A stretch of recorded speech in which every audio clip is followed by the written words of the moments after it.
Seja muito bem-vindo mais a um Aeroluz, sempre aos sábados às 18 horas, como você já sabe, falando de assuntos da aviação aqui no canal do Paulo Matias. Mas antes eu tenho que pedir para você, se inscreva no canal, clique no sininho para receber notificações de novos vídeos, deixe seu comentário e chame seus amigos para a gente participar de mais uma conversa sobre aviação. E não se esqueça, mande, seja no direct, ou deixe também entre as mensagens aquela questão que você quer ver discutida sobre aviação. Qual é o assunto que você gostaria de ver e a gente vai colocar na pauta para as próximas edições mais adiante. E vamos falar hoje de um acidente com um avião brasileiro, fabricado no Brasil, um Embraer E190-E2, um avião de muito sucesso hoje em dia, que está permitindo que o Embraer concorra até com o Airbus e também com a Boeing. Isso a gente vai falar mais à frente. Um avião, embora brasileiro, de matrícula do Azerbaijão, portanto, por matrícula, um avião do Azerbaijão, que fazia um voo absolutamente tranquilo, regular. Ele iria sair de Baku, no Azerbaijão, para ir para Grozny, na Rússia, um voo de bate e volta, tranquilo, nada demais.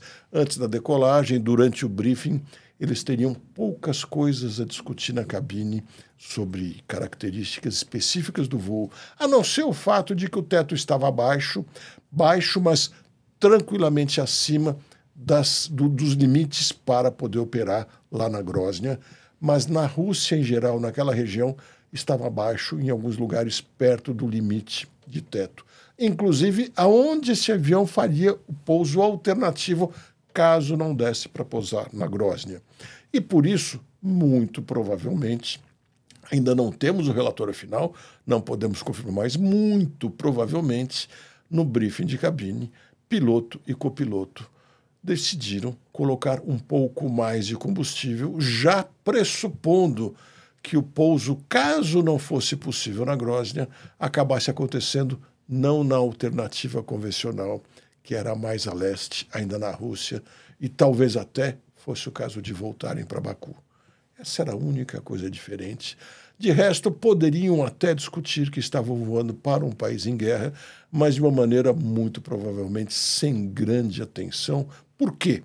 A guerra da Rússia contra a Ucrânia é na Ucrânia, principalmente, bem mais a oeste, fora da área deles, e não havia por que achar que fosse haver qualquer interferência no voo quando chegassem lá para pousar. Mas podem ter discutido um pouco apenas como observação ou como praxe da companhia.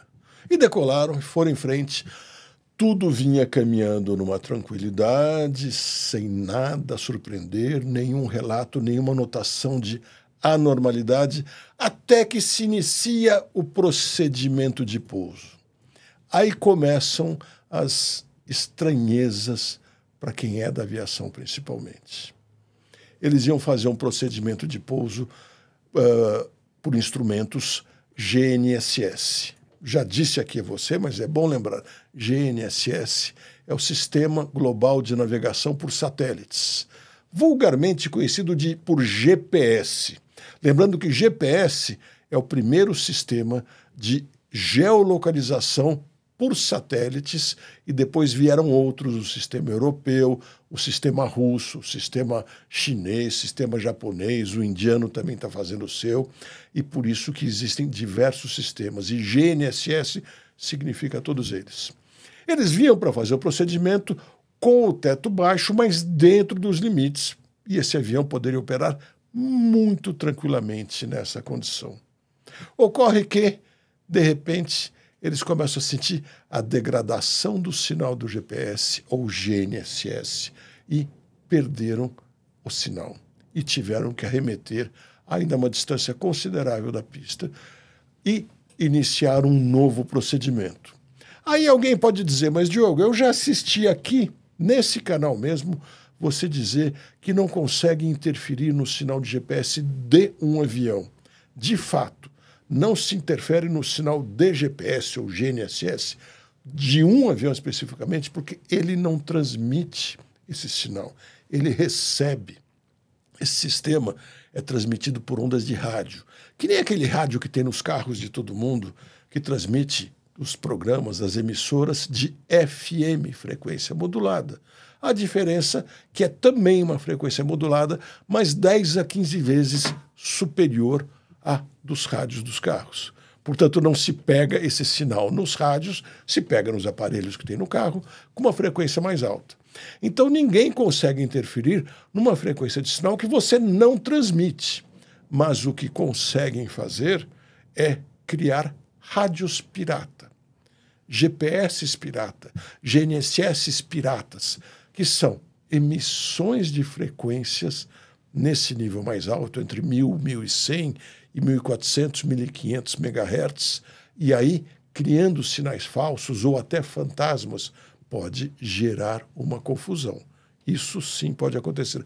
Então, a leitura que o avião faz fica prejudicado. Você ainda pode perguntar para mim, mas escuta, eu já vi você dizer também que um avião diz para o outro aonde ele está. Sim, ele recebe o sinal, pode ser do GNSS, pode ser de outra modalidade de navegação, pode ser até do sistema inercial, do qual já falamos aqui, e vale um dia a gente fazer um programa específico sobre isso. E aí ele recebe a informação e, através do transponder, que é um equipamento que ele diz ao controlador e aos aviões próximos exatamente onde ele está, em outra frequência, aí ele diz onde está. Mas ele não diz via GPS, via GNSS. Ele recebe o sinal, interpreta, aí ele diz onde está e manda as coordenadas geográficas exatas de onde ele está e a altura que ele está também. É assim que a coisa se define. Enfim, ele perdeu o sinal. Aí tentou fazer um novo procedimento pelo sistema NDB. É um sistema bastante antigo, também de rádio, que usa a frequência de rádios de ondas médias, aquela que se usava bastante, ainda se usa, mas muito menos hoje em dia, uma frequência bem mais baixa, que quando começou a se sofisticar a navegação nos aviões, como havia as rádios nas estações de rádio, rádio normal, dessa de carro, no chão, se sintonizava a frequência das emissoras de rádio, as rádios mesmo comuns que a gente ouve, e um ponteiro mostrava onde estava aquela rádio. E assim, de rádio em rádio, o avião ia navegando. Passaram a adotar, em alguns aeroportos, um transmissor de sinal dessa frequência de ondas médias, que é o que manda mensagem NDB para o ADF, que é o instrumento do avião que lê essa frequência e aponta. Tentou fazer o procedimento. É um procedimento chamado de não precisão, então você não vem tão firme, tão certíssimo no lugar, você chega mais aproximadamente, e o avião viu que estava desestabilizado, ou seja, não estava fazendo o procedimento exatamente como seria o ideal. O que ele fez? Arremeteu mais uma vez. E sentiu que o sinal de GPS voltou a funcionar, falou, então agora vamos fazer o procedimento de novo, GNSS. Pediu autorização, aceita pelo controlador. Ao fazer esse procedimento, de novo, vem uma degradação do sinal ainda maior. Eles perdem a noção de onde estão e precisam arremeter mais uma vez. E eu vou pedir para a produção colocar aqui o mapa do caminho do avião para vocês entenderem razoavelmente bem como foi essa degradação do sinal, em que ponto que é. Esse avião, veja que aqui, logo embaixo da tarja, está aparecendo o lugar da onde ele saiu, que é Baku. Agora dá para ver muito bem. Pode até deixar a tarja, só para mostrar aqui o GC. Depois ele vai para Grozny, lá em cima. E veja que o avião aparece aquele amarelinho na esquerda, completamente fora de lugar. Não é que ele estava completamente fora de lugar. Ele começa a ter degradação do sinal e imprecisão já antes de chegar na Grozny propriamente, tanto que nós não temos a informação exata dele. E, num dado momento, por um lapso rápido, ele entendeu que estaria muito longe de onde estava, bem mais a oeste, e emitiu no seu transponder um sinal daquele lugar que estava, um sinal falso. Mas como o sistema se auto-checa, ele emitiu um único sinal, por isso dá a impressão que o avião teria estado lá. não chega a atrapalhar o voo dos outros. E depois volta a aparecer o voo dele dessa maneira bem errática, aqui à direita, que nós vamos chegar daqui a pouco. Bem, não conseguiu pousar. O que se faz? Arremete e vai para a alternativa, que é a cidade que eu não consigo falar o nome, não adianta eu tentar aqui, mas é algo como Macacalacha, qualquer coisa assim, mais ao leste, quase junto do Mar Cáspio, ainda na Rússia. Quando vai se aproximando, vê que o teto está baixo demais e não pode fazer o procedimento. Mas, durante a arremetida, esse avião começa a notar uma normalidade muito grande. Por quê? Ele tem 3 sistemas hidráulicos. Basta um para o avião voar perfeitamente. 3 por segurança. Perdeu o sistema número 2, por baixa pressão. Perdeu o sistema número 1, também por baixa pressão. E depois também foi perdendo o número 3.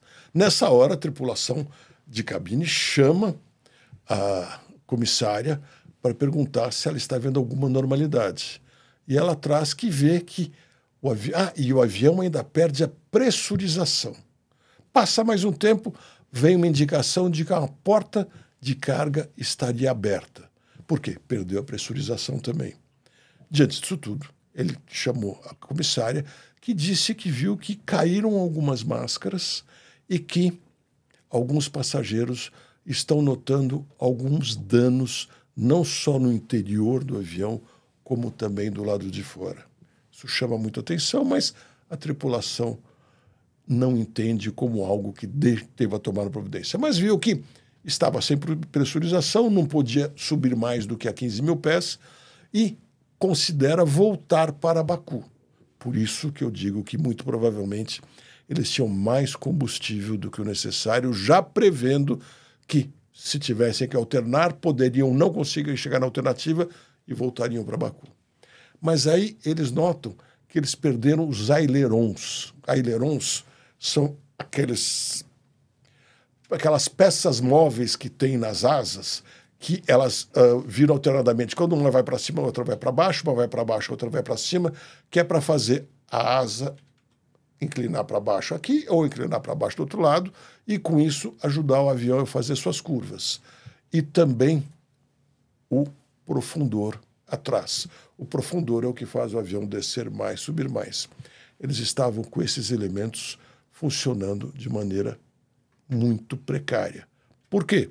Eles são acionados hidraulicamente, e ao serem acionados hidraulicamente, se você não tem o sistema hidráulico funcionando, eles não funcionam direito. Então, o que eles tinham de recursos, basicamente, isso só se soube depois, era aumentar ou diminuir a potência para que o avião pudesse subir ou descer. Quanto maior a velocidade, logicamente, maior a vontade do avião subir. Quanto menor a velocidade, ele se sente mais pesado com relação ao ar e vai querer baixar. E aí eles resolveram alternar para o Cazaquistão, em Aktu, porque era mais perto que Baku. E foram de maneira errática, como apareceu naquela imagem do mapa que você viu, o avião andando de maneira realmente errática para lá e para cá, mas se aproximando de Baku e pedindo uma prioridade para pouso. E aí eles vão se aproximando, fazem uma curva de um lado, outra de outro, 2,360 praticamente, ou 2,270, do 2,270, quer dizer, 2 curvas de 270 graus, muito possivelmente para sentir mais próximo do solo qual a capacidade de controle que eles tinham sobre o avião.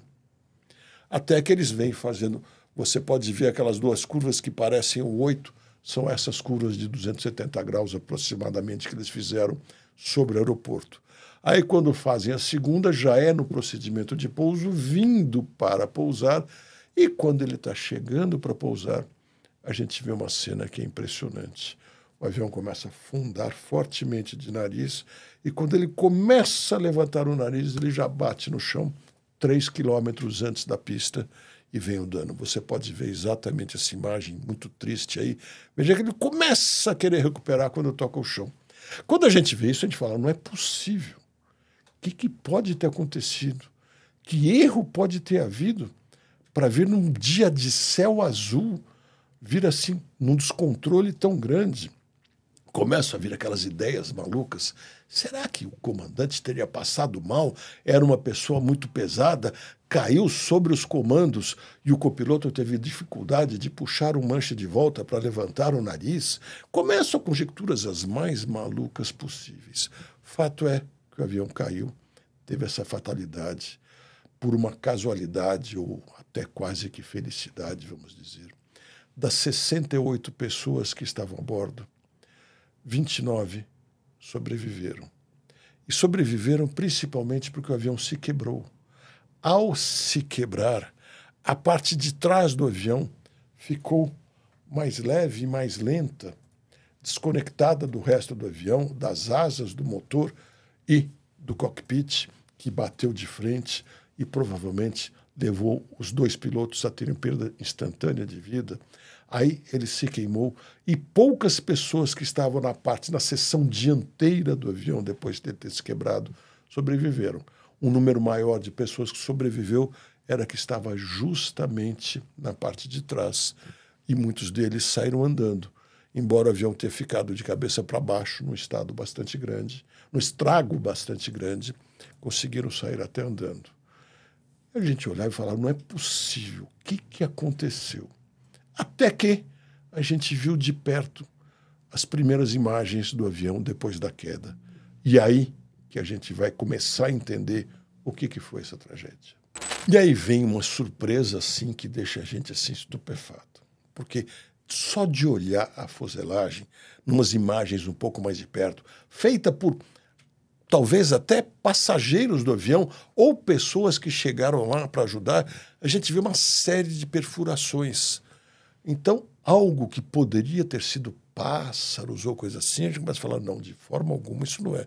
O que é isso? São perfurações que, embora algumas delas deem a impressão de que a lata do avião ela se abriu de dentro para fora, e de fato uma ou outra tem isso, a gigantesca maioria mostra que houve algo que penetrou no avião, um monte de fragmentos. E aí vem aquela história. Isso não é pássaro. Isso, logicamente, é porque esse avião foi atingido por fragmentos de aço ou material parecido. Pouquíssimo depois, vem um comentário do sistema de aviação da Rússia, não me lembro como eles chamam lá, mas, enfim, os russos dizem que provavelmente esse avião foi abatido por pássaros. Aí vem uma coisa muito estranha. Como assim? Primeiro, por que os russos se manifestaram para falar sobre um acidente que, na prática, estava acontecendo fora da Rússia, no Cazaquistão? E por que eles já vieram dizer que provavelmente veio isso? E a gente olha com mais atenção e lembra do que a gente já viu em questões de explicações de aulas sobre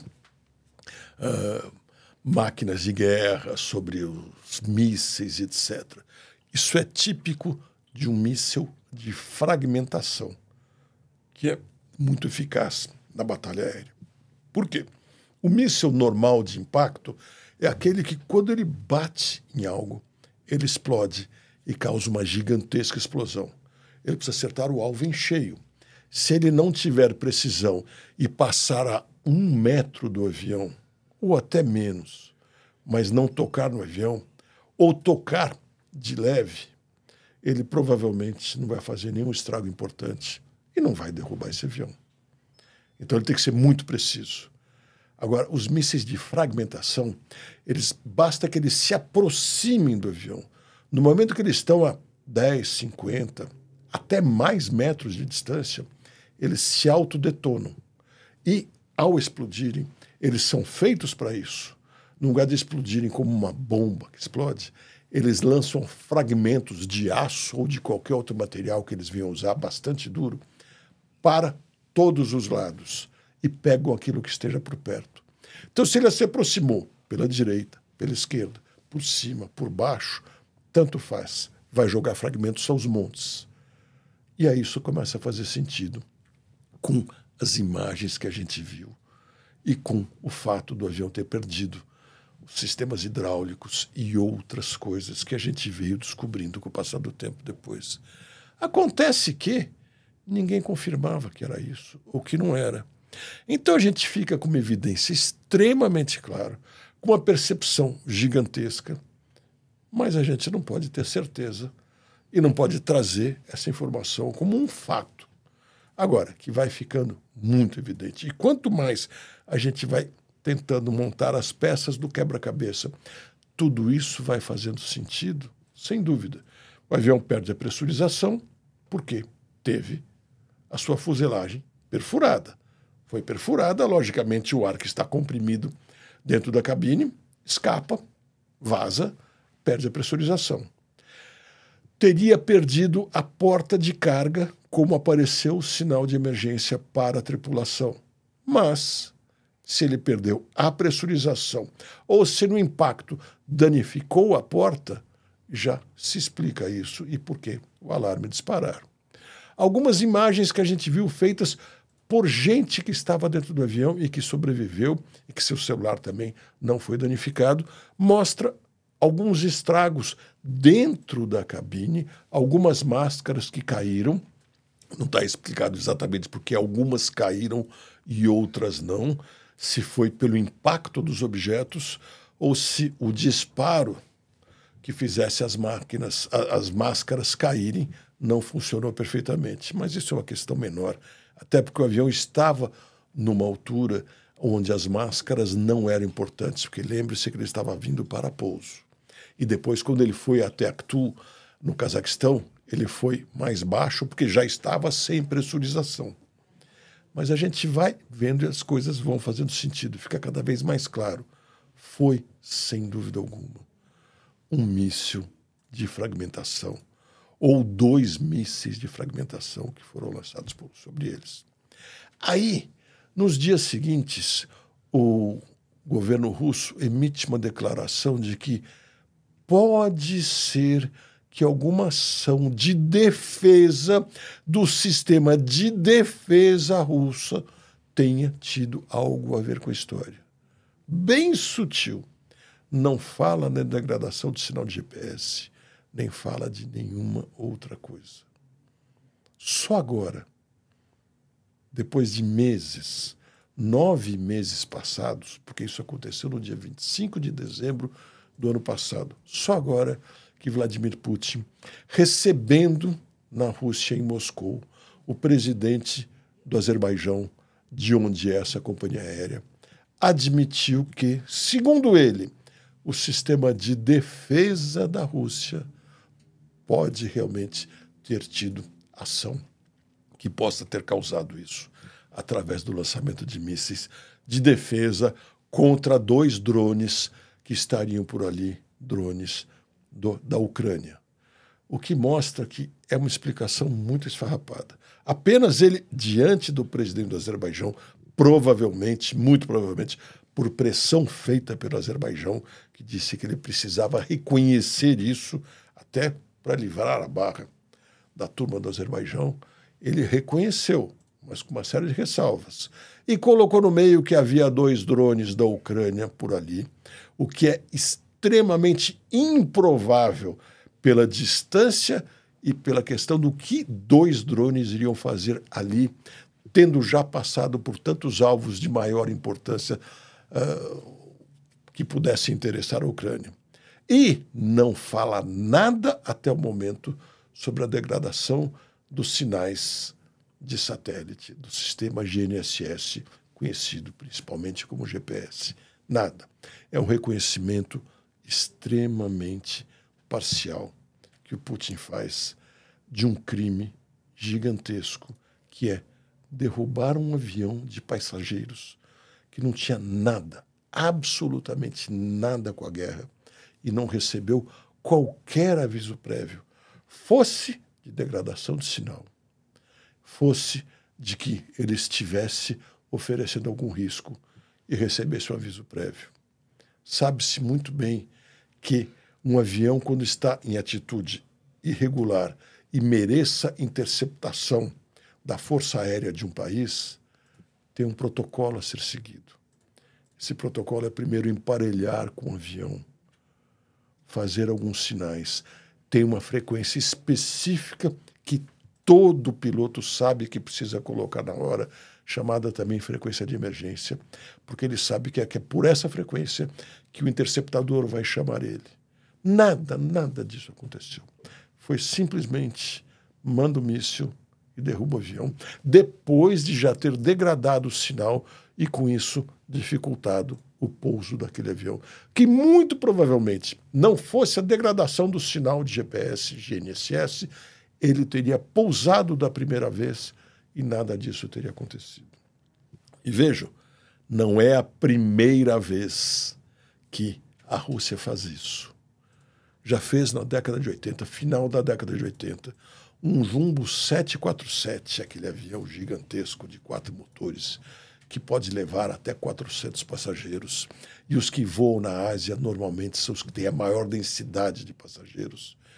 Derrubou um avião da Korean Airlines por simplesmente ter voado dentro do espaço aéreo da Rússia, mas na beirada do espaço aéreo da Rússia, em atitude normal de cruzeiro, sem ter descido, subido, virado mais ou menos, apenas estava deslocado um pouco mais à esquerda da sua rota prevista, por falta de precisão da navegação, que naquela época não era tão precisa.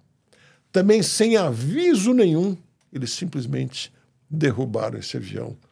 E, lógico, da mesma maneira que agora, não quiseram reconhecer.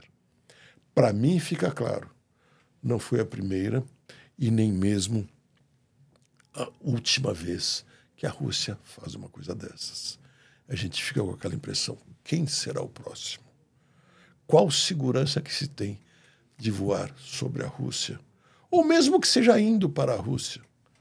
Se fizeram 2 vezes, que sabemos bem, com aviões de passageiro, qual segurança que não farão? Mais uma, mais outra.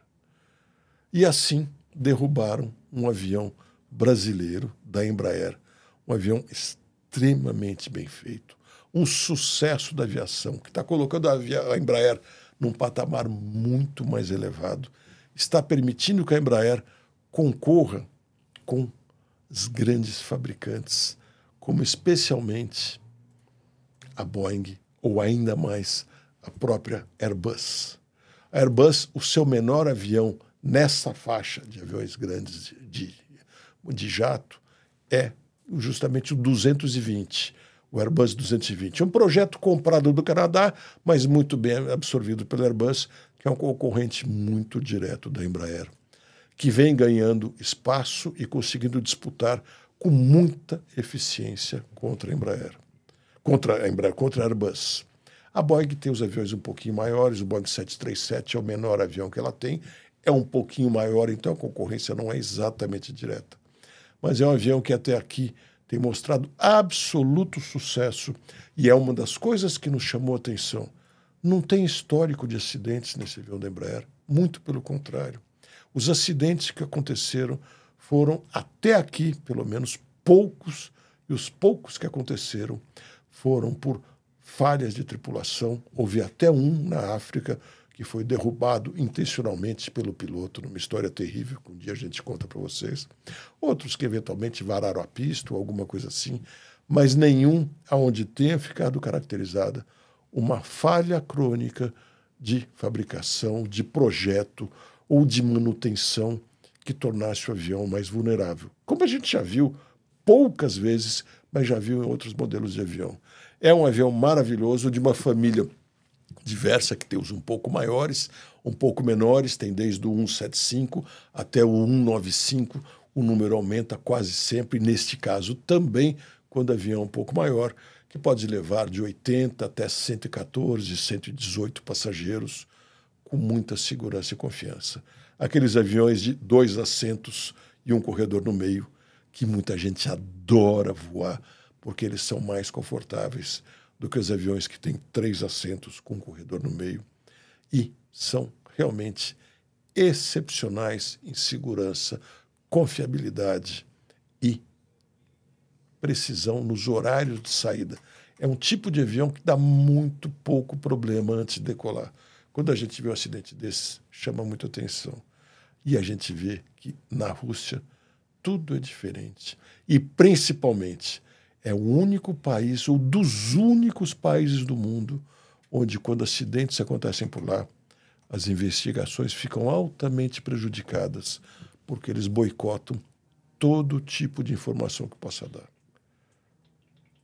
Pois é isso que eu queria trazer para você nessa semana. E, logicamente, antes de terminar, lembrar mais uma vez. Se você ainda não fez, se inscreva no canal, clique no sininho para receber notificações de novos vídeos, deixe seus comentários e mande esse link para os seus amigos poderem acompanhar também. Muitíssimo obrigado e até o próximo sábado, às 18 horas, aqui no canal do Paulo Matias.